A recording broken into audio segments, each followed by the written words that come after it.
This is Jacob's Algebra, Chapter 12, Lesson 3, Part 2. This lesson is on square roots of quotients. We already covered the earlier problems in Set 2 in the Part 1 video. There's just one problem left to cover for this lesson. Number 10 is the last problem in Set 2. It's just like number 17 that I assigned for homework that's in Set 3. So what you have in number 10, it says when a variable is written under a radical sign, we assume that it represents a non-negative number. To see why, do the following exercises. So you're supposed to find the values of the square root of 25x squared and of 5x for different values of x. So let me write down the square root of 25x squared and 5x. And we're going to do this for a couple different values of x. Part A is x equals 2. Well, if x equals 2, what we have is the square root of 25 times 4, because 2 squared is 4. So the square root of 25 times 4 is the square root of 100, and that's 10. Now we'll look at this other one. We have 5x, so that's going to be 5 times our 2, and that's also 10. Okay, the next one we're going to look at is x equals 0. So if x equals 0, we have the square root of 25 times 0. That's the square root of 0, and that's just 0.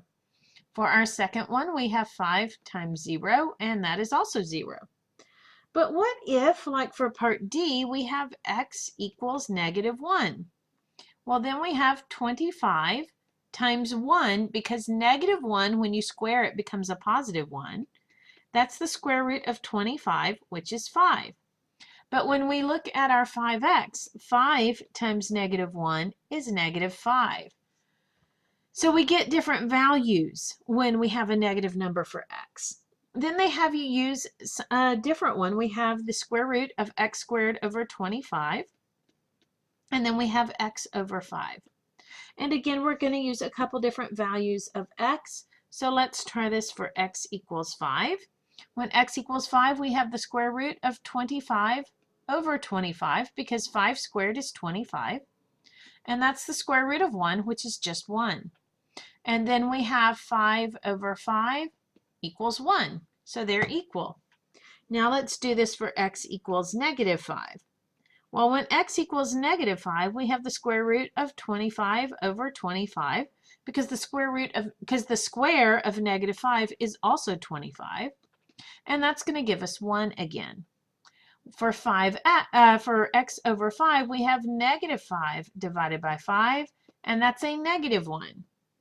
So part I asks, does square root of 25x squared equal 5x for a non-negative number? If x is not negative, does the square root of 25x squared equal 5x?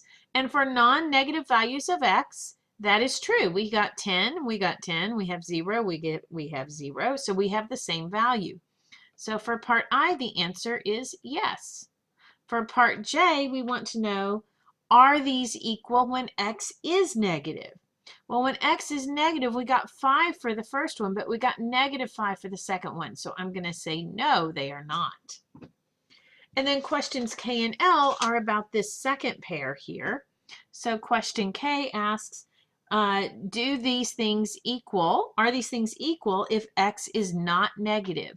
Well, when x is not negative, we had 1 and we had 1, so they were equal. So I'm going to say yes, it is equal when it's non-negative. For L, we want to know what if x is negative. Well, when x was negative, we got positive 1 for this first one, but we got a negative 1 over here. So I'm going to say no, it is not equal. So that was number 10. It's just like number 17 that I assigned for homework.